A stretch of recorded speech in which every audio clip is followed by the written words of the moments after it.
Hola a todos, soy Andrés Felipe Flores y el día de hoy vamos a hablar acerca de bacteremia por Staphylococcus aureus en menos de 10 minutos. Lo primero que tenemos que saber es que la bacteremia por Staphylococcus aureus es la más común que hay, tanto en el contexto ambulatorio como en el contexto nosocomial.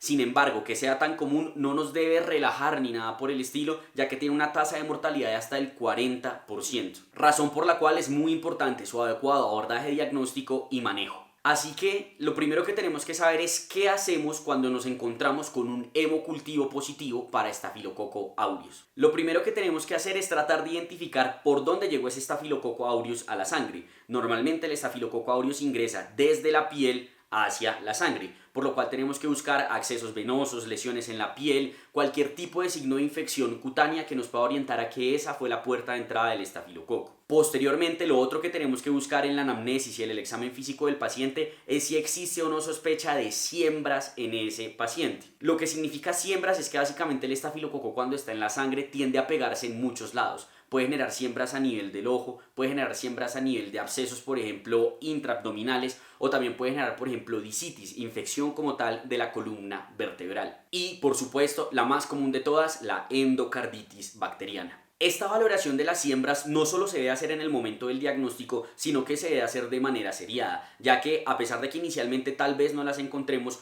puede que en la evolución de la enfermedad se hagan manifiestas, por lo cual cada día que se valora al paciente se debe volver a realizar la búsqueda activa de estas afecciones. En términos de pruebas diagnósticas o imagenológicas, lo que sí o sí tenemos que hacer cuando tenemos un hemocultivo positivo para un Staphylococcus aureus es un ecocardiograma. La duda que siempre existirá es si es un ecocardiograma transtorácico o transesofágico. Hay ciertas características que nos dicen que nos deberíamos orientar más hacia un transesofágico, tales como que el paciente tenga una bacteremia persistente, que los hemocultivos hayan pitado en un tiempo menor a 24 horas, que el paciente tenga evidencia de siembras, que tenga clínica manifiesta de endocarditis y otros que les dejo en la lista de acá. Se han intentado tratar de crear algunas reglas o algunos scores pronósticos de endocarditis para determinar a qué pacientes realmente se les debe hacer un ecocardiograma y a cuáles no. Y a pesar de que de momento ninguno de ellos está recomendado en las guías, el que más tiene futuro, por así decirlo, es uno que se llama el BIRSTA Score. De hecho, la validación externa de este score ya se realizó en una población latinoamericana, específicamente en Medellín, y demostró un muy buen rendimiento estadístico, como pueden ver en la gráfica de acá, con un área bajo la curva superior a 0.8. El resto de imágenes diagnósticas, precisamente buscando esas siembras que les mencionaba, solo se realizan según la sospecha diagnóstica, no se van a realizar de rutina. Y quizá un papel adicional que entran a jugar estas imágenes en el abordaje inicial de una bacteremia por Staphylococcus aureus es cuando no tenemos un foco claro de la bacteremia. Si no tenemos un catéter infectado, una muestra de infección cutánea, no hay endocarditis, nos toca buscar de dónde salió ese estafilococo y ahí usualmente se hacen imágenes adicionales, como la imagen de las columnas vertebrales, imágenes abdominales, entre otras. Al mismo tiempo que se va realizando este abordaje diagnóstico inicial, al paciente se le debe iniciar un manejo antibiótico. Si previo a la toma de los hemocultivos se sospechaba que podía ser una infección o una bacteremia relacionada con un estafilococo, pues se debe hacer un cubrimiento empírico del mismo. El cubrimiento empírico va a depender de si el paciente tiene o no factores de riesgo para Staphylococcus aureus meticilino resistente. Factores de riesgo tales como que el paciente sea usuario de hemodiálisis, que esté multiinvadido, que tenga aislamientos previos o otros que les dejo en la lista de acá.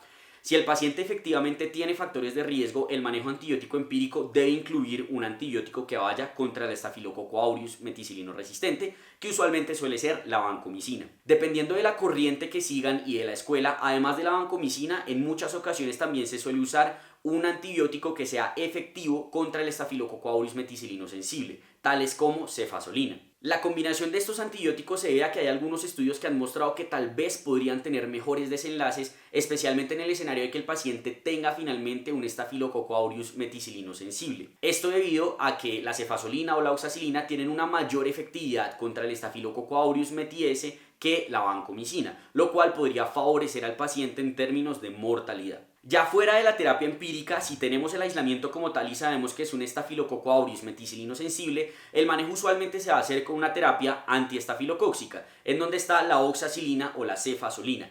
Entre estos dos hay algunos estudios que dicen que tal vez la cefazolina podría ser mejor. Y además en términos de dosificación es más fácil la cefazolina porque tiene periodos de aplicación más largos que la oxacilina, que es cada 4 horas. Por su parte, cuando el aislamiento es un estafilococo aureus meticilino resistente, el manejo va a depender en parte de la MIC que tenga frente a la vancomicina. Si la MIC es baja, menor a 1,5 o menor a 1, se puede utilizar la vancomicina, mientras que cuando la MIC es superior a 1,5, usualmente se prefiere cambiar la vancomicina o otros medicamentos que sean útiles contra el estafilococo aureus meticilino resistente, entre ellos la daptomicina o la ceftarolina. Si bien el linezolid se podría considerar acá, realmente el linezolid tiene un volumen de distribución que no es muy favorable para las bacteremias, y a pesar de que en los estudios esto no ha demostrado un impacto, en muchas ocasiones, dada esta razón que les acabo de mencionar, se prefiere no utilizar. Una vez se inicia el manejo antibiótico, se deben tomar hemocultivos de control, y los hemocultivos de control se toman usualmente a las 48 horas. Esta toma de hemocultivos es obligatoria, ya que el tiempo de duración antibiótica va a empezar a contar a partir de que tengamos hemocultivos negativos. Y además también va a ser útil en términos pronósticos, porque si hay hemocultivos positivos persistentes, eso deteriora el pronóstico del paciente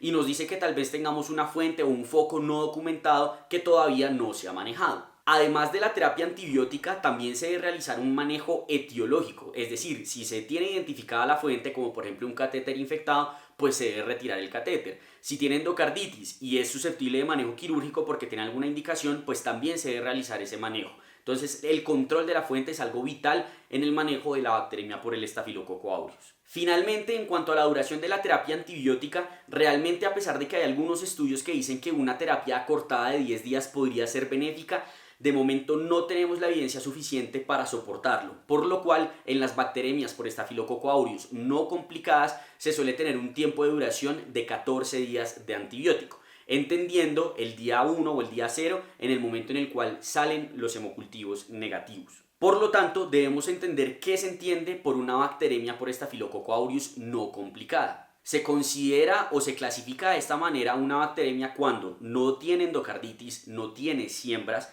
hay un adecuado control de la fuente, hay defervescencia en menos de 72 horas y los hemocultivos son negativos en menos de 4 días del inicio de la terapia antibiótica. Por su parte, cuando la bacteremia es complicada, el tiempo de duración se va a prolongar dependiendo de cuál sea la razón por la cual es complicada y va a depender usualmente de cuáles son las siembras o cuál es la fuente o el foco a partir del cual se generó la infección. En esta tabla que les dejo acá encuentran la duración de la terapia antibiótica dependiendo de cada una de las complicaciones relacionadas con la bacteremia. Espero que este video de perlas clínicas haya sido de utilidad y les haya servido. No olviden seguirme en mi Instagram personal @andresf.med, por donde estoy compartiendo con ustedes muchísimo contenido académico, y si quieren seguir aprendiendo con nosotros denle click al video que aparece en sus pantallas.